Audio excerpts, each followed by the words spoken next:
नमस्कार मित्रों, आपका स्वागत है हमारे YouTube चैनल एस्ट्रो गुरु ज्ञानम में। आज हम मुलाकात करेंगे भारत के जाने माने ज्योतिषाचार्य पंडित भूपेंद्र शर्मा जी से। नमस्कार। नमस्कार गुरु जी से आज हम जानेंगे ऐसे लोग जिनके कोई जन्म पत्रिका नहीं होती या जिन्हें अपना जन्म समय या स्थान या अपना टाइम पता नहीं है, वो किस प्रकार से अपने जीवन में आई हुई समस्याओं को दूर कर सकते हैं, किस प्रकार से अपने ग्रहों का निवारण कर सकते हैं। गुरुजी ने एक शोध की है जिसका पहले भी वर्णन किया गया है, ज्योतिष आईना। उसके बारे में भी गुरुजी से जानेंगे। गुरुजी कृपया बताइए कि ज्योतिष आईना क्या है, आपने क्या बनाया है उसे। देखिए, ज्योतिष आईना एक ऐसा विषय मैंने जो है शोध के माध्यम से खोजा है और मैंने इसे एक आईने का नाम दिया। ज्योतिष आईना का अभिप्राय ये है कि ये वो आईना जैसे व्यक्ति जब स्वयं अपने घर में तैयार होते हैं तो वो अपने घर के अंदर के अपने ही आईने में देखते हैं कि मैं कैसा लगा। और ज्योतिष ग्रह के अनुसार, यानी कोई व्यक्ति को अगर अपनी कुंडली नहीं पता हो, जन्म तारीख समय स्थान सही नहीं जानकारी हो और ये पता नहीं हो कि मेरी सही जन्म पत्रिका क्या है, उस अवस्था में ये ज्योतिष आईना जो मेरा शोध है ये लोगों को कहा। और ये क्या शोध है इसके बारे में मैं आपको बिल्कुल विस्तृत रूप से जानकारी देने जा रहा हूँ। यदि किसी जातक की कुंडली, यानी उन्हें ये नहीं पता है कि मेरी कुंडली में कौन से ग्रह अच्छे हैं या खराब है, अनुकूल या प्रतिकूल मेरे प्रभाव दे रहे हैं, ये उन्हें नहीं पता। लेकिन अगर वो अपने जीवन शैली को, अपने स्वयं को एनालिसिस करेंगे, यानी आईने में देखेंगे, जीवन के आईने जो मेरा ज्योतिष आईना है उस आईने में स्वयं को देखेंगे तो वो खुद पाएंगे कि वास्तविकता उनका कौन सा ग्रह अच्छा है और कौन सा ग्रह उनका खराब है। और यही शोध मैं आपके माध्यम से सभी लोगों को, दुनिया वालों को बताने जा रहा हूँ। जैसे किसी व्यक्ति के जीवन में यदि उसकी कुंडली के अंदर या उसका सूर्य अगर खराब है तो निश्चित रूप से वो किसी की मदद नहीं करेगा और वो कभी किसी की मदद के लिए खड़ा नहीं होगा।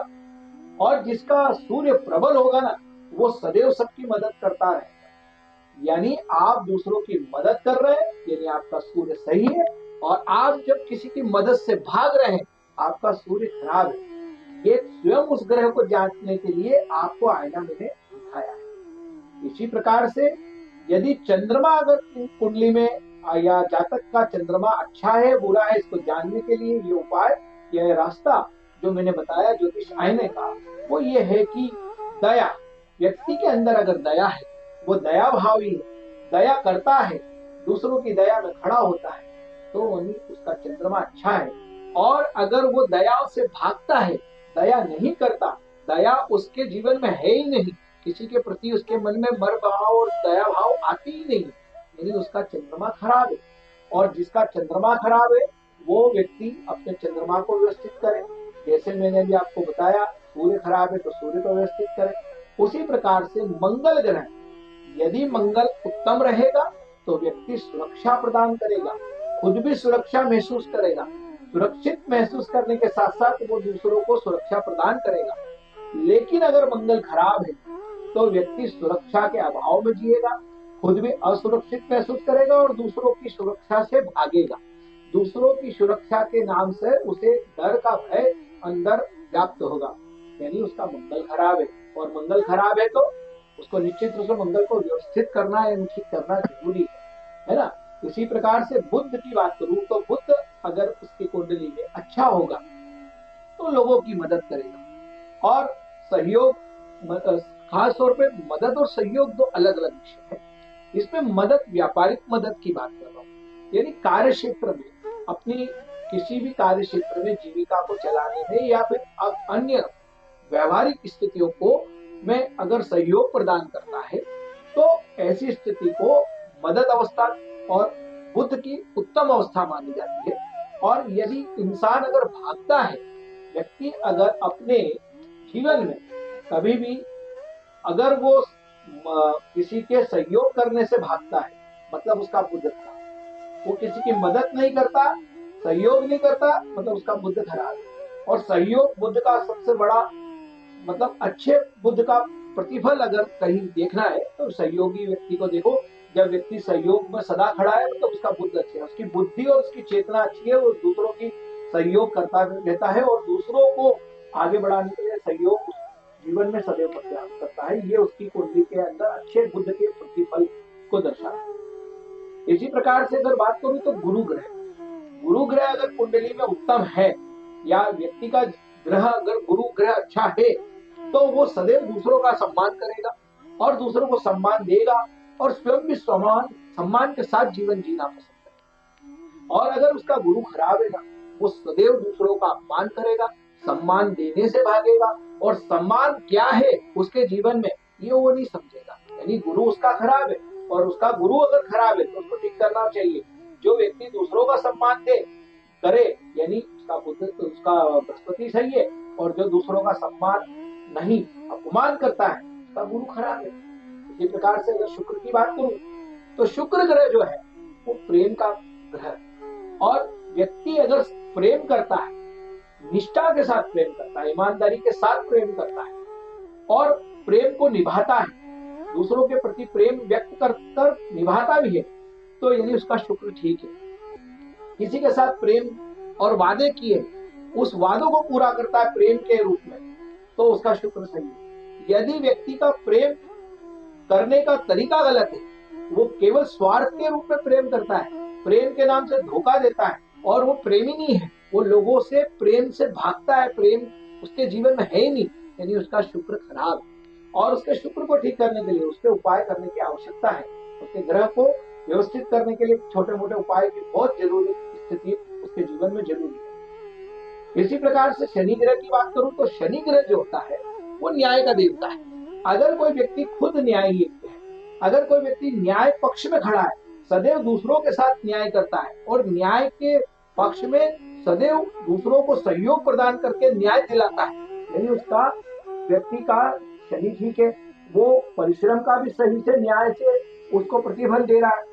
और अगर कोई व्यक्ति न्याय से दूर है, न्याय से परे है, मतलब उसको न्याय से किसी प्रकार का भय नहीं, वो न्याय को तोड़ मरोड़ को उपयोग कर रहा है और उसके जीवन में न्याय से कहीं तक वो न्याय है ही नहीं, वो अन्याय कर रहा है, लोगों के साथ अन्याय कर दिया है, मजदूरों के साथ अन्याय कर दिया है, गरीबों के साथ अन्याय कर दिया है और केवल उनके साथ अन्याय भरा जीवन ही जी रहा है, तो उसके जीवन में शनि ठीक नहीं है।